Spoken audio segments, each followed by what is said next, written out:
آپ پاکستان میں بھی بزنس کرتے ہیں، آپ کا یو ایس میں بھی بزنس ہے۔ ڈونلڈ ٹرمپ صاحب انپریڈکٹیبل ہیں ایز ہماری پاکستانی کرکٹ ٹیم ہے، ایسے ہی ہیں ڈونلڈ ٹرمپ صاحب، ٹھیک تھی۔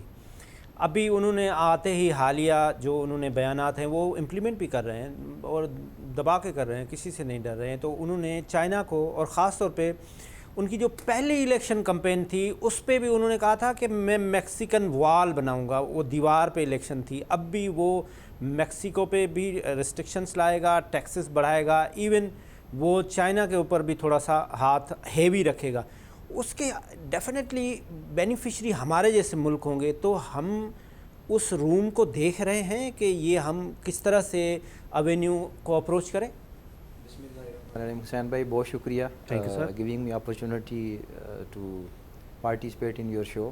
سر پاکستان ٹیم کے ساتھ نہ ملائیں ٹرمپ کو، is president of United States of America. ٹھیک ہو گیا سر۔ ٹرمپ صاحب نے جو آلریڈی ڈیوٹی اسٹرکچر انکریز کر دیا ہے چائنا کا، ہاں جی، پہلے جو بھی تھا اس کے علاوہ انہوں نے 10% ایڈڈ کر دیا ہے۔ ویری فرسٹ ڈے جب اپنے وہ آفس میں آئے تو انہوں نے اس پہ وہ کر دیا۔ صحیح۔ اب دیکھنا یہ ہے کہ کیا ہم لوگ اس کے لیے ریڈی ہیں۔ ڈیفینیٹ سی بات ہے کہ یہ جتنا بھی بزنس ہے یہ چائنا کے لیے کمپیٹیٹیو تو نہیں رہے گا لینڈڈ ڈیوٹی پیڈ جب آپ یو ایس میں بات کرتے ہیں۔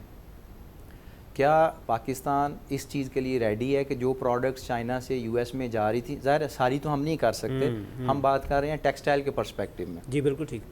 Unfortunately we are not ready for that. India نے اس پہ بہت پہلے سے کام کرنا شروع کر دیا تھا۔ انڈیا سے وہ چیزیں آلریڈی یو ایس کے اندر امپورٹ ہونا شروع ہو گئی ہیں، اور اس ٹائم پہ جو ڈیوٹی اسٹرکچر کا ڈفرینس ہے ایک بیسک آئٹم کے اوپر حسین بھائی، وہ یہ ہے کہ اگر آپ چائنا سے امپورٹ کرتے ہیں یو ایس میں تو وہ آلموسٹ 24% ڈیوٹی لگے گی۔ اگر آپ پاکستان سے امپورٹ کرتے ہیں تو 5.3% ڈیوٹی لگے گی۔ انٹرنیشنل بزنس میں یہ بہت بڑا ایڈوانٹیج ہے۔ اگر آپ اس کو 2 4 5 سال پہلے دیکھیں تو بنگلہ دیش نے اپنی ساری انڈسٹری اسی طرح سے گرو کی تھی کہ ان کو آسٹریلیا میں ڈیوٹی فری تھا، ان کو کینیڈا میں ڈیوٹی فری تھا، ان کو یورپی یونین میں ڈیوٹی فری تھا۔ بالکل ٹھیک۔ جبکہ پاکستان سے ہمیں ان سب کنٹریز میں ڈیوٹیز جو ہیں وہ امپوزڈ تھیں اس ٹائم پہ۔ بعد میں ہمیں جی ایس پی پلس اسٹیٹس ملا، دیٹس اے ڈفرینٹ اسٹوری، ٹھیک ہے۔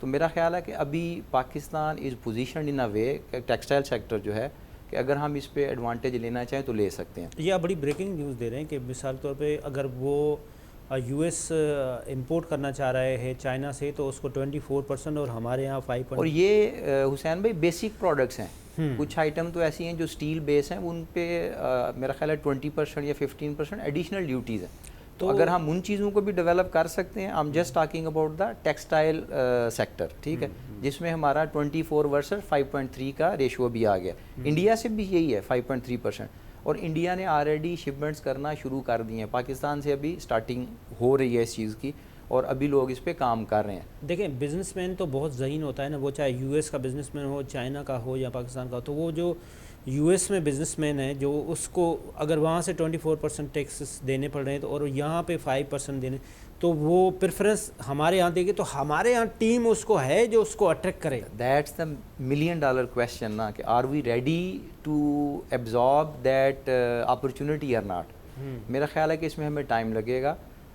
ہمیں چاہیے تھا کہ ہم اس پہ کام شروع کر دیتے، کیونکہ جس طرح میں نے بتایا کہ انڈیا نے اس پہ شروع کر دیا تھا کہ ٹرمپ کے آنے کے بعد things would have been different, تو پاکستان نے اس پہ نہیں کیا۔ ابھی کام ہو رہا ہے۔ بہت ساری پروڈکٹ ایسی ہیں جو میرے کولیگز ہیں انہوں نے ذکر کیا، EFS کی ایک پروڈکٹ گورنمنٹ نے ہمیں دی تھی، اس میں کیا ہے کہ آپ اپنی امپورٹ بیس کو بڑھائیں but not for the sake of local consumption, re export کریں اس کو ویلیو ایڈیشن کے ساتھ، ٹھیک ہے۔ تو اس میں ہمیں اس کا بہت سارا ایڈوانٹیج کوئک بیسس پہ ہو سکتا ہے۔ انفارچونیٹلی ہم اس پہ ابھی نہیں جا سکے ہیں۔ ہم بات کرتے ہیں ٹیکسٹائل سیکٹر میں بنگلہ دیش کی، ہم بات کرتے ہیں انڈیا کی، ہم بات کرتے ہیں ویتنام کی، ٹھیک ہے۔ اب بنگلہ دیش میں دیکھیں کاٹن کی جو گروئنگ ہے وہاں پہ کچھ بھی نہیں ہے، آلموسٹ زیرو ہے، اور ہم سے ڈبل پہ چلے گئے ہیں وہ ٹیکسٹائل ایکسپورٹس میں اوورال اپنی۔ تو وجہ کیا ہے کہ انہوں نے اپنی امپورٹ پالیسیز کو for the sake of re export with a value addition اس کو کنوینئنٹ کیا، بزنس فرینڈلی کیا، اور آج وہ اس پوزیشن پہ آ گئے ہیں۔